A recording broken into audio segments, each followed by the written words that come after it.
নমস্কার সবাইকে।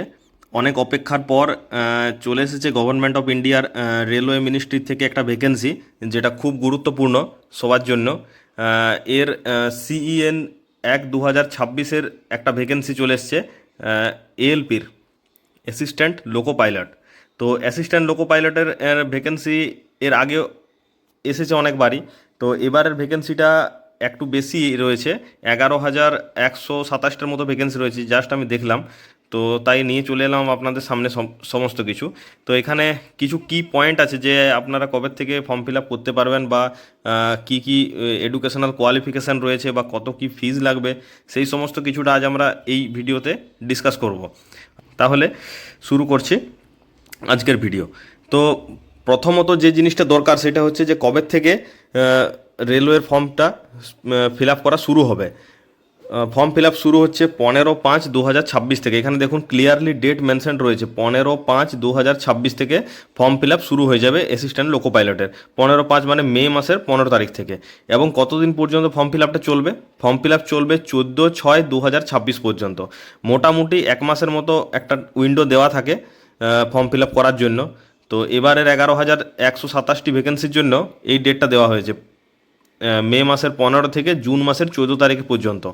এবং আরেকটা যে জিনিস রয়েছে এখানে, যে ফিজটা লাগে আমাদের, আগে তো যারা রেলওয়ের ফর্ম ফিল আপ করেছে তারা জানোই যে জেনারেলের ক্ষেত্রে ফিজ লাগে 500, আর এসসি এসটিদের ক্ষেত্রে ফিজ লাগে 250। তার মধ্যে কিছু টাকা রিটার্ন করে দেওয়া হয়, 400 টাকার মতো রিটার্ন করার প্রমিস করা থাকে। তো ওই প্রসঙ্গে যাচ্ছি না। তো এখন ব্যাপার হচ্ছে যে কবে এর লাস্ট ডেট।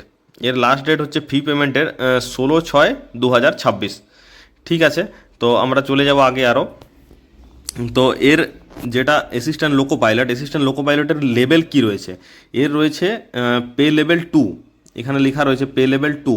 তো এর ইনিশিয়াল পে থাকবে 19,900। এবং এর যে এজ ক্রাইটেরিয়া রয়েছে সেটা 18 থেকে 30 বছরের এজ ক্রাইটেরিয়া রয়েছে। এবং মেডিকেল স্ট্যান্ডার্ড রয়েছে A1। এবার মনে প্রশ্ন আসতে পারে যে মেডিকেল স্ট্যান্ডার্ড A1টা কি, এটা আমি নেক্সট ইয়েতে ডিসকাস করব। আগে যে A1 মেডিকেলে আমাদের কি কি দরকার এটাতে কোয়ালিফাই করার জন্য। আর হচ্ছে যে 18 থেকে 30 বছর পর্যন্ত যে এজ ইয়েটা রয়েছে তাতে কিছু ছাড়ও রয়েছে এসটি, এসসি এবং ওবিসি ক্যান্ডিডেটদের জন্য। এবং এইখানে তোমরা দেখতে পাচ্ছ যে এটা সব থেকে যে গুরুত্বপূর্ণ নাম্বার সেটা হচ্ছে 11,127। এতগুলো কিন্তু ভ্যাকেন্সি এবারে রয়েছে অ্যাসিস্ট্যান্ট লোকো পাইলটের। ঠিক আছে, তো নেক্সট আমি চলে যাব নিচে। এইখানে একটা জিনিস ক্লিয়ারলি ভালোভাবে দেওয়া আছে যে অনলাইন ফর্ম ফিল আপ করার সময়, ঠিক আছে, যে কোনো একটা আরআরবি চুজ করা যাবে। মানে অনেকগুলো আরআরবি নিয়ে পরীক্ষাটা তো হচ্ছে, সব আরআরবির আলাদা আলাদা ভ্যাকেন্সি রয়েছে। এবারে ওই আলাদা ভ্যাকেন্সির মধ্যে যে কোনো একটা আরআরবি চুজ করা যাবে একটা ক্যান্ডিডেটের ক্ষেত্রে।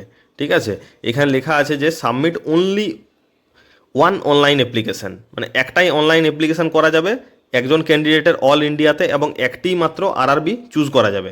ঠিক আছে, এখানে লিখে দিয়েছে যে যদি কেউ আগে ফর্ম ফিল আপ করে থাকেন রেলওয়ের, যে যারা সিইএন 2024 এবং 2025-এর ফর্ম ফিল আপ করেছেন আগে, তাদের ক্ষেত্রে কিন্তু আর নতুন করে ক্রিয়েট অ্যাকাউন্ট করার কোনো দরকার নেই। তারা ওই এক্সিস্টিং অ্যাকাউন্ট যেটা রয়েছে সেই অ্যাকাউন্টের থ্রু দিয়েই এই ফর্ম ফিল আপটা করতে পারবেন। ঠিক আছে, আর যাদের এটা প্রথম ফর্ম ফিল আপ হতে চলেছে এএলপির, তারা কিন্তু মানে নতুনভাবে ক্রিয়েট অ্যাকাউন্ট করতে হবে। চলুন আর একটু নিচে চলে যাই। এখানে যে সমস্ত যে ডিটেলসগুলো দেওয়া রয়েছে সেটা হচ্ছে যে এখানে আর একটা জিনিস বলা রয়েছে যে যারা একটা অ্যাকাউন্ট ক্রিয়েট করবেন এবং আরআরবি চুজ করবেন, তাদের কিন্তু ওই আরআরবি চুজ করার বা ক্রিয়েট অ্যাকাউন্ট করার সময় যে বেসিক ডিটেলসগুলো দেওয়া থাকে সেগুলো চেঞ্জ করতে কিন্তু 250 টাকা লাগবে। এবারে কখন লাগবে 250 টাকা?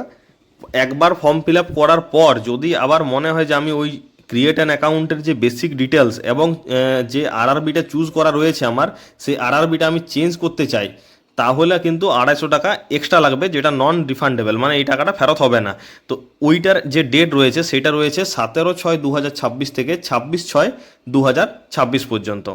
আচ্ছা, এইবার আমরা নিচে চলে যাই। এবার আমরা নিচে যে একটা জিনিস দেখে নেব যে মেডিকেল স্ট্যান্ডার্ড যেটা আমার ছিল A1, সেই মেডিকেল স্ট্যান্ডার্ডটা কি রয়েছে। এই মেডিকেল স্ট্যান্ডার্ড A1 রয়েছে এখানে, যেটা physically fit in all respect, মানে সমস্ত দিক থেকে ফিজিক্যালি ফিট হতেই হবে। এইখানে মধ্যে রয়েছে মেন যে চোখের দিক থেকে ফিট হতে হবে। এএলপি যিনি জব করবেন তার যে মানে চোখের যে পাওয়ার রয়েছে সেটা 6/6 হতে হবে, উইথাউট গ্লাস, মানে কোনো চশমা ছাড়াই। এবং এটা সেখানে মেডিকেলের সময় কিন্তু পরীক্ষা করা হবে, মানে চশমা ছাড়া 6/6 ভিশন দরকার। এবং নিয়ার ভিশন 0.6 থাকতে হবে উইথাউট গ্লাসেস, মানে চশমা ছাড়া। মানে মোটামুটি কথা হচ্ছে যে চোখ কিন্তু খুব ভালো থাকতে হবে, ঠিক আছে। আর একটা জিনিস যেটা পাস করতে হবে সেটা হচ্ছে যে কালার ভিশন। কালার ভিশন মানে আমরা অনেক সময় জানি যে যারা কালার চিনতে পারে না, মানে বর্ণান্ধর ইয়েটা।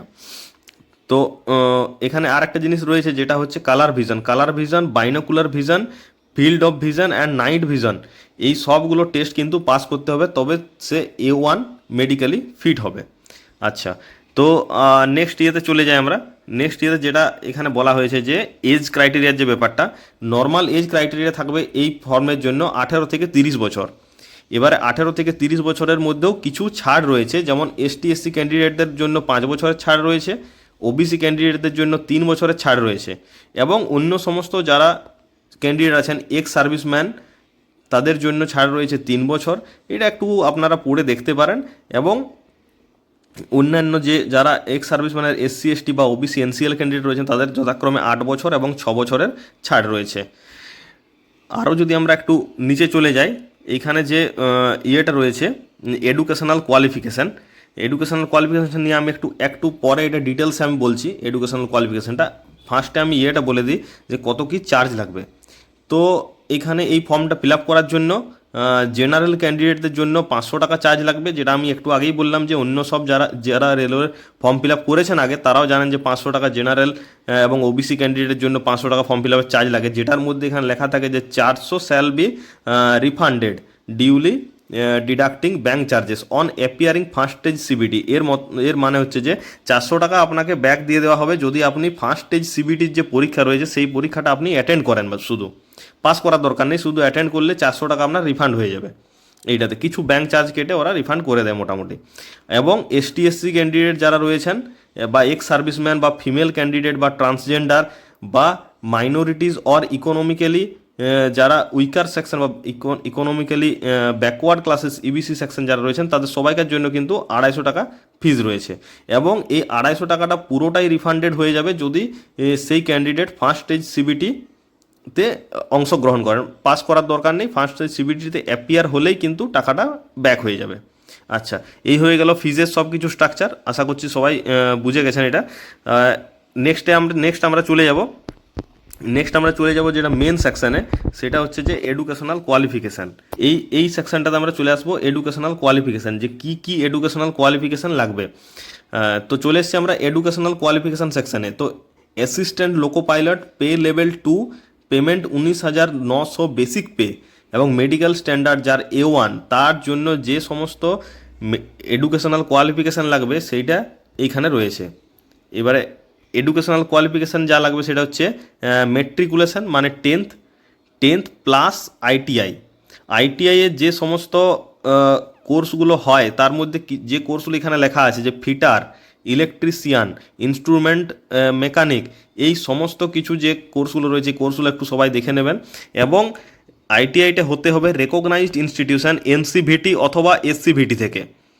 এই সমস্ত যাদের কোর্স রয়েছে তারা সবাই কিন্তু এই পরীক্ষার জন্য এলিজিবল। আচ্ছা, এইটা ছাড়াও যাদের কাছে 10th সার্টিফিকেট রয়েছে বা SSLC এর সার্টিফিকেট রয়েছে প্লাস কোর্সের, তারা যদি অ্যাক্ট অ্যাপ্রেন্টিসশিপের যদি ট্রেনিং করে থাকেন in the trade of mention এবং মানে আগে যে এই যে ট্রেডগুলো এখানে মেনশন করা আছে এই ট্রেডের যদি সার্টিফিকেট থেকে থাকে তাহলে কিন্তু তারা এলিজিবল। এবং আরেকটা যেটা রয়েছে যে মেট্রিকুলেশন যদি সার্টিফিকেট থাকে বা SSLC সার্টিফিকেট থাকে 10th ক্লাসের, তারপর যদি 3 বছরের কেউ ডিপ্লোমা করে থাকে মেকানিক্যাল বা ইলেকট্রিক্যাল, ইলেকট্রনিক্স, অটোমোবাইল ইঞ্জিনিয়ারিং, তো এই সমস্ত ইয়েতে যদি কেউ করে থাকে বা combination of various streams of this engineering discipline, মানে ইঞ্জিনিয়ারিংয়ের এই সমস্ত ডিগ্রিগুলো থাকলে কিন্তু সে এলিজিবল। মানে শুধুমাত্র 10th পাস বা শুধুমাত্র 12th পাসে কিন্তু এলিজিবল নয়, minimum 10th pass plus ITI বা 3 বছরের যে ডিপ্লোমা কোর্স, সেই কোর্স কিন্তু থাকতে হবে, তাহলে অ্যাসিস্ট্যান্ট লোকো পাইলটের এই পরীক্ষাটার জন্য এলিজিবল। এইটা কিন্তু একটু মাথায় রাখতে হবে। ঠিক আছে, এইবার আমরা চলে যাব ভ্যাকেন্সির টেবিলের দিকে। টোটাল ভ্যাকেন্সি তো রয়েছে মোটামুটি 11,127টি। তার মধ্যে এবারে যে সমস্ত আরআরবিগুলো রয়েছে, যেমন আরআরবি আহমেদাবাদ, আরআরবি আজমের, আরআরবি প্রয়াগরাজ, বেঙ্গালুরু, ভোপাল, ভুবনেশ্বর, বিলাসপুর, চণ্ডীগড়, সমস্ত সমস্ত যে আরআরবিগুলো রয়েছে তার ভ্যাকেন্সি টেবিল কিন্তু এইখানে রয়েছে। তাদের ইউআরের ভ্যাকেন্সি, এসসি এসটি ওবিসি কত কত ভ্যাকেন্সি রয়েছে, টোটাল ভ্যাকেন্সি কত রয়েছে, সেগুলো কিন্তু এখানে রয়েছে সমস্ত কিছু।